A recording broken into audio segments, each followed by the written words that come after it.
ఈరోజు అదే వ్యక్తిని తీసుకొచ్చి మనకి ఎంపీ క్యాండిడేట్ లాగా అవతల పార్టీ వాళ్ళు పెట్టిండ్రు. మరి మనకు అవసరమా?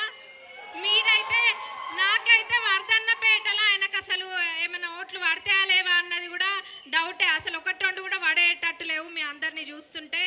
మరి మీ ఆడబిడ్డ అయిన కడియం కావ్యక్కని మీరు అందరూ కూడా భారీ మెజారిటీ తోటి గెలిపించుకోవాలి. ఎందుకంటే సీఎం గారు ఒక్క మాట చెప్పిండ్రు, ఎవరైతే ఏ నియోజకవర్గం నుంచి అయితే ఎక్కువ మెజారిటీ వస్తుందో వాళ్ళకే సీఎం ఆఫీస్లో పనులు తొందరగా అవుతాయి అని. మరి వర్ధన్నపేటకు పనులు ఎక్కువ కావాలా వద్దా? కావాలా? మరి ఎట్లయితే మా నాగరాజు అన్నని మంచి మెజారిటీ తోటి గెలిపించిండ్రో కావ్యక్కకు కూడా అంతే మెజారిటీ తీసుకురండి. రెబ్బై నాగరాజు అన్న కారాఖండిగా అడుగుతారు, మీ మెజారిటీ తెచ్చినా మాకు పనులు కావాలని. మరి అవతల వ్యక్తి ఏం చేసిండో అందరికీ తెలిసిందే, గుడిని మింగేసిండు, అయిపోయింది. ఇప్పుడు లింగంగా అనిపిస్తుంది, లింగం కూడా కావాలంటుండు. అట్లా గుళ్ళ లింగాన్ని మింగేటోళ్ళు మనకు కావాలా? వద్దు, ఎవరికి వద్దు. కాబట్టి ఇంకా అసలు ఆయన గెలుస్తాడని నాకు ఏమాత్రం ఇది లేదు. మరి మన ఎంపీ క్యాండిడేట్ కడియం కావ్యక్కనే తప్పకుండా గెలుస్తుంది. మరి ఇదే కాదు, బీజేపీ వాళ్ళకి మనం ఎందుకు ఓటేయాలి? వాళ్ళు ఏమైనా చేసిండ్రా? గత 10 ఏళ్లలో మనకేమైనా ఉద్ధరించిండ్రా? వాళ్ళు ఏం లేదు కదా. మరి అట్లాంటి వాళ్ళకి మనం ఓటేయద్దు. ఇప్పుడు రాజ్యాంగాన్ని రద్దు చేసే ప్రయత్నం కూడా వాళ్ళు చేస్తారు. వాళ్ళు కనుక సెంట్రల్లో వస్తే మరి అట్లాంటి వాళ్ళకి మనం ఓట్లేయద్దు. కేవలం మతాల మధ్యలో చిచ్చులు పెట్టడం తప్ప వాళ్ళకి ఏమీ రాదు. నిన్న శ్రీరామనవమి జరిగింది. ఇక్కడున్న ప్రతి ఒక్కళ్ళము శ్రీరామనవమి జరిపించుకున్నామా లేదా? జరిపించుకున్నామా? అందరం పీటల పైన కూర్చున్నాం, గుళ్ళకు పోయినాం, పానకం దాగినామా లేదా? మరి శ్రీరాముడు అనేవారు అందరి దేవుడు, బీజేపీ సొత్తు కాదు. మరి ఇట్లా కనుక మత కలహాలు సృష్టిస్తే మన దేశం ఎక్కడ ఆగమైపోతుందో మీరు అందరూ కూడా ఆలోచించాలి.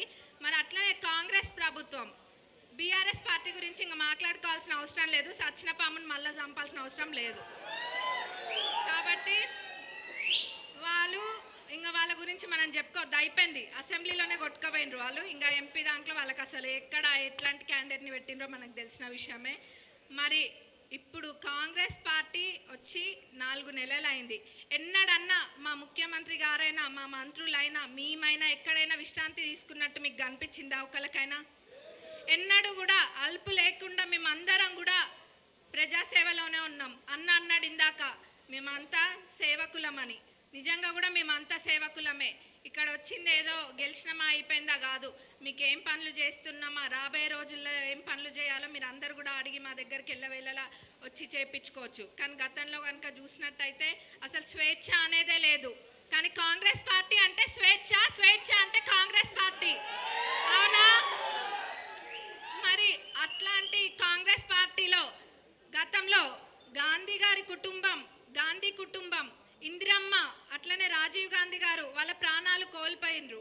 ఎన్నడూ కూడా సోనియమ్మ పదవి ఆశించలేదు. మరి కానీ ఇప్పుడు అవసరం వచ్చింది మనకి, రాహుల్ గాంధీ గారిని ప్రధాని చేయాల్సిన అవసరం మన అందరికీ ఉంది. ఆ బాధ్యత మన అందరిది, ప్రతి ఒక్కళ్ళ మీద ఆ బాధ్యత ఉంటుంది. ఎట్లయితే అసెంబ్లీ ఎన్నికల్లో ప్రతి ఒక్క కాంగ్రెస్ కార్యకర్త, ప్రతి ఒక్క కాంగ్రెస్ అభిమాని ఒక సైనికుడిలాగా పనిచేసిండ్రో, ఇప్పుడు కూడా అదే తీరుగా ఆ జోష్ తగ్గకుండా, ఎక్కడ కూడా ఆ జోష్ తగ్గకుండా ఆ విధంగా మనము కష్టపడాలి. అట్లనే కొత్తగా వచ్చిన వాళ్ళని కలుపుకుంటూ పోవాలి. కానీ మీరు కష్టపడ్డోళ్ళని మటుకు కాంగ్రెస్ పార్టీ ఎన్నడూ మర్చిపోదు. మీ ప్రాధాన్యత మీకు 100% ఉంటుంది. మరి ఇంకా వేరే ఎక్కువ చెప్పాల్సినవి ఏం లేదు, అందరు చెప్పేసిండ్రు.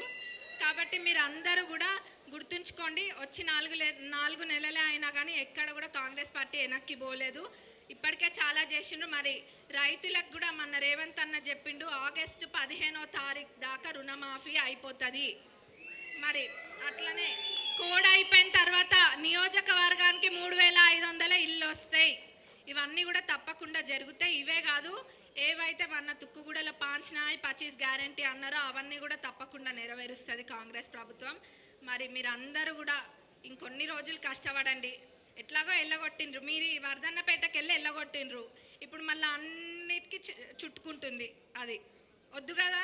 మరి అందరం మేము కూడా కష్టపడతాం. మీ వర్ధన్నపేటలో అయితే మరి అసలు డిపాజిట్లు కూడా దక్కద్దు, ఎక్కడ ఒక్కోటి కూడా పడద్దు.